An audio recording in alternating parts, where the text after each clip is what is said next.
বাংলাদেশের ইসকনের প্রবক্তা প্রভু চিন্ময় কৃষ্ণ দাসের মুক্তির দাবিতে এবং বাংলাদেশের সংখ্যালঘু হিন্দুদের উপর নির্যাতনের প্রতিবাদে কৈলাসহরের হিন্দু ঐক্য মঞ্চের উদ্যোগে পূর্ব ঘোষণা অনুযায়ী মঙ্গলবার দুপুরবেলা কৈলাসহর রাজপথে একটি বিক্ষোভ মিছিল অনুষ্ঠিত হয়। উক্ত বিক্ষোভ মিছিলটি কৈলাসহর শ্রীরামপুর টাই জংশন থেকে শুরু হয়ে শহরের বিভিন্ন পথ পরিক্রমা করে কৈলাসহর আরকেআই স্কুল মাঠে গিয়ে একটি প্রকাশ্য জনসভা মিলিত হয়। উক্ত কর্মসূচিতে হাজার হাজার সনাতনী হিন্দু সম্প্রদায়ের লোকদের উপস্থিতি লক্ষ্য করা যায়। জনসভায় উপস্থিত ছিলেন হিন্দু ঐক্য মঞ্চের অন্যতম সক্রিয় সদস্য তথা ঊনকোটি জেলার বরিষ্ঠ আইনজীবী সন্দীপ দেব রায়, গৌতম দাস, দীপক ভট্টাচার্য সহ আসাম রাজ্যের একজন বিশিষ্ট সমাজসেবী উপস্থিত ছিলেন। বক্তব্য রাখতে গিয়ে মঞ্চে উপস্থিত অতিথিরা বলেন, সাম্প্রতিককালে বাংলাদেশের ইউনূস সরকার সম্পূর্ণ অন্যায়ভাবে ইসকনের প্রবক্তা চিন্ময় কৃষ্ণ দাসকে গ্রেফতার করে জেলে রেখে দিয়েছে। তাছাড়া বাংলাদেশের সংখ্যালঘু হিন্দুদের বাড়িঘরে আগুনে পুড়িয়ে দিয়ে হিন্দুদের উপর অকথ্য নির্যাতন করা হচ্ছে এবং ভারতের জাতীয় পতাকা তীব্র অবমাননা করছে বাংলাদেশের মৌলবাদীরা। হিন্দুদের কোনো বক্তব্য বিশ্ব সমাজের কাছে গ্রহণযোগ্যতা পায় না। পৃথিবীর বিভিন্ন দেশে হিন্দু সমাজ নির্যাতিত অপমানিত হয়। আমাদের পার্শ্ববর্তী বাংলাদেশ 1971 সালে যখন বাংলাদেশ পাকিস্তানের কাছ থেকে স্বাধীনতা লাভ করে, তখন আমাদের এই ভারতের তৎকালীন সময়ের ভারত সরকার সেনাবাহিনী পাঠিয়ে বাংলাদেশকে পাকিস্তানের কবল থেকে উদ্ধার করেছিল। আর সেই বেঈমানের দল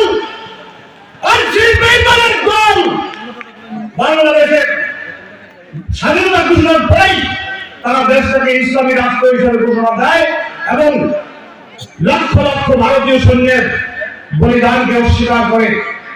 শুধু তাই নয়, 1947 সালে যখন ভারতবর্ষ দ্বিজাতিত্বের ভিত্তিতে ত্রিখণ্ডিত হলো, ভারতবর্ষের পশ্চিম প্রান্তে পশ্চিম পাকিস্তান, পূর্ব প্রান্তে পূর্ব পাকিস্তান তথা বর্তমান বাংলাদেশ, এই দুইটা রাষ্ট্র যখন জন্ম নিল এবং দুটোই ইসলামিক রাষ্ট্র হলো, তাহলে সেদিন কেন ভারতবর্ষকে হিন্দু রাষ্ট্র ঘোষণা করা হলো না? সরকারিভাবে কেন সেদিন হিন্দুদেরকে হিন্দু রাষ্ট্রের উপহার দেওয়া হলো না? অথচ সেখানে মুসলমানরা তাদের জন্য দুইটা রাষ্ট্র নিয়ে নিল। বাবার সম্পত্তি বাবার ভাগ হয়, বড় ভাইয়ের সম্পত্তিতে ছোট ভাইয়ের কোনো অধিকার থাকে না। তাই এই ভারতবর্ষে যারা অবৈধভাবে বসবাস করছেন, আজকে আপনাদের সাবধান করে দিতে চাই, যদি বাংলাদেশে আমার ভাইয়েরা শান্তিতে না থাকতে পারে, আমার মায়েরা যদি বাংলাদেশে সুখে শান্তিতে নিরাপদে থাকতে না পারে, তাহলে ভারতবর্ষের হিন্দুদের কাছ থেকে নিরাপত্তার গ্যারান্টি আমি একা দিতে পারবো না। 120 কোটি 140 কোটি এই দেশের জনসংখ্যার মধ্যে 100 কোটির উপরে হিন্দু। সেই 100 কোটি হিন্দুর মধ্যে একজন দুজন সেকুলারবাদী বাদ দিলে, 10% সেকুলারবাদী যদি বাদ দেন, তাহলে 90 কোটি হিন্দুত্ববাদী মানুষ যদি বদনামের মানসিকতা নিয়ে উঠে দাঁড়ায়, তাহলে পৃথিবীর বুক থেকে কিছু কিছু ধর্ম মুছে যেতে 10 বছর সময় লাগবে না। আমি 15 মিনিটের কথা বলবো না। আমরা যা করবো সংবিধান মেনেই করবো। এই সংবিধান মেনে আমরা ভারতবর্ষের রাজনৈতিক ক্ষমতা দখল করেছি। সেকুলারবাদী যারা ঘুরিয়ে ফিরিয়ে ওদেরই লোক, ওদেরই সাথে কথা বলে, তাদেরকে ক্ষমতার থেকে ইন্দুরা দূরে তুলে দেওয়া দিয়েছে। আগামী 50 বছর সিপিএম কংগ্রেসের মতো হিন্দু বিরোধী রাজনৈতিক শক্তিগুলোকে আর ভারতবর্ষের কেন্দ্রীয় সরকারে আসতে দেওয়া হবে না।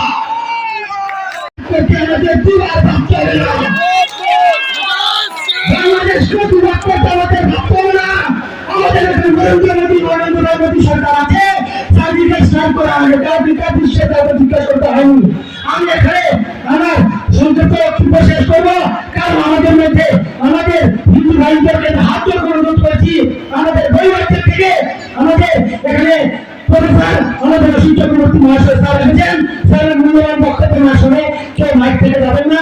তাই বারবার অনুরোধ করে আমার সংক্ষিপ্ত বক্তব্য এখানে শেষ করছি। বন্দে বন্দে বন্দে জয় শ্রীরাম, জয় শ্রীরাম, জয় শ্রীরাম। পাকিস্তানের মতো যদি ইনস্টল করে, তাহলে এই বিশ্বের বেদাঘাত বিশ্বের মানচিত্র থেকে বাংলাদেশকে তো কাউকে খুঁজে পাবে না। আমরা পাকিস্তানকে যখন কি ভাগ করে দিয়েছি, বাংলাদেশকে বিশ্বের মানচিত্র থেকে গায়েব করতে আমাদের 10 মিনিট সময় লাগে না। আমরা বারবার বলে দিচ্ছি, শুনতে পাচ্ছেন, বাংলাদেশের কাছে এত গুলি এখনো হয়নি। আমাদের দেশের স্বেচ্ছাসেবী গুলি এখনো বাংলাদেশের কাছে তৈরি করতে পারেনি। হিন্দু ঐক্য বলতে তাকে সকল অংশের হিন্দু ভাই সনাতনী যারা এখানে আমাদের মঞ্চ সভা করার জন্য এসেছেন, তাদেরকে অন্তঃস্থল থেকে ধন্যবাদ। বন্ধুগণ, আজ আমাদের মধ্যে এই মঞ্চে উপস্থিত আছেন সুদূর আসাম থেকে এসি চক্রবর্তী মহাশয়, আমাদের মধ্যে উপস্থিত আছেন সমাজসেবী দীপক ভট্টাচার্য মহাশয় এবং আমাদের হিন্দু ধর্মীয় স্বেচ্ছাসেবক গৌতম দাস মহাশয়। বন্ধুগণ, আমরা আজ এখানে কেন একত্রিত হয়েছি? সবাই প্রশ্ন করছেন যে আমাদের এজেন্ডা কি? আমরা এখানে একমাত্র শুধু এসেছি যাতে এই মৌলবাদী গোষ্ঠী যারা এখান থেকে শুনতে পাচ্ছেন, এই বাংলাদেশিদের জবাব দেওয়ার জন্য। এখানে কেন বলছেন? দ্রুত কথা বলতে চাই, এই বাংলাদেশ যারা এই মির্জাফরকে আয়োজন করেছিল, এই বাংলাদেশে এই মির্জাফরের বংশ একমাত্র রক্ত থেকে মির্জাফরের রক্ত মেটেনি, তারা এই পরিণামের পরিচয় দিয়েছেন। বন্ধুগণ, মনে আছে এই 14 ডিসেম্বর 1971 এখন অনেক মুক্তি বাহিনী আছেন। এই রাজাকারের বাহিনী যখন বাংলাদেশ থেকে তখন হিন্দু এদের মা বোনের উচ্চত লুণ্ঠন করেছিল, তখন এই ভারতবর্ষের কাছে ভিক্ষা চেয়েছিলেন এবং এই ভিক্ষা স্বরূপ আমরা বাংলাদেশের দান দিয়েছি পাকিস্তান থেকে। কিন্তু বন্ধুগণ, আল্লাহ হলে আজ এখনো ওরা পাকিস্তানের গুলাম করতেন।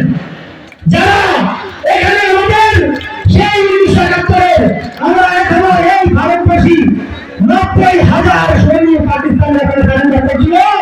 এটা পুরো বিশ্বের মধ্যে ইতিহাস। এই বাংলাদেশ এরা আমাদের কাছে আমাদের রাজ্যের শোনো না, এরা এই মির্জাফর এদের নাকি বাবর জেল থেকে রিলিজ করেছে। বাবর নাকি আমাদের এখানে চোখ লাগাচ্ছে। বাবরকে জানতে হবে, সে একটা আতঙ্কবাদী গোষ্ঠী যে ভারতের দেশের মধ্যে আমাদের নর্থ ইস্ট 7 আছে, তাদের মধ্যে ট্রাক করে হচ্ছে ব্যবস্থা পাচার করছে। সেই বাবরকে দেখিয়ে নাকি বলছে ভারত জয় করে ফেলবে। ও গান নয়টা সেনা অধ্যক্ষরা কি বলেছেন যে 5 মিনিটের মধ্যে ওরা ত্রিপুরা এবং পশ্চিমবঙ্গ এবং 7 ওরা দখল করে নেবে। কোন লজ্জাস্কর বিষয়! আমাদের বাংলাদেশের মধ্যে এখনো 20 কোটি লোক আছে। আমাদের উত্তরপ্রদেশের মতন একটি দেশ, যে রাজ্য, এদের শুনে দেন না, তারপরে এখানে বসে চলে গেছেন কেন? আমরা সর্বধর্ম সমভাব, আমরা এই নিজের ধর্মকে যেমন সম্মান করি, অন্যের ধর্মকে সম্মান করি। কিন্তু এরা, আমরা বলতে চাই, আজকে যারা এখানে সংখ্যালঘু ভাই, যারা এখানে মুসলমান ভাই যারা এখানে আছেন, আপনারা এদেরকে জবাব দিন যে সংখ্যালঘু এখানে রাত সুখে এখানে স্বর্গ সুখে বাস করছেন ভারতবর্ষে, আমাদের এখানে যারা সংখ্যালঘু আছে তারা যদি বাংলাদেশের মতো আচরণ যদি ভারতবর্ষে শুরু করে, তাহলে কি হবে? সেই পরিণতি ভয়ানক হবে। আমরা বারবার বাংলাদেশকে বলে দিচ্ছি।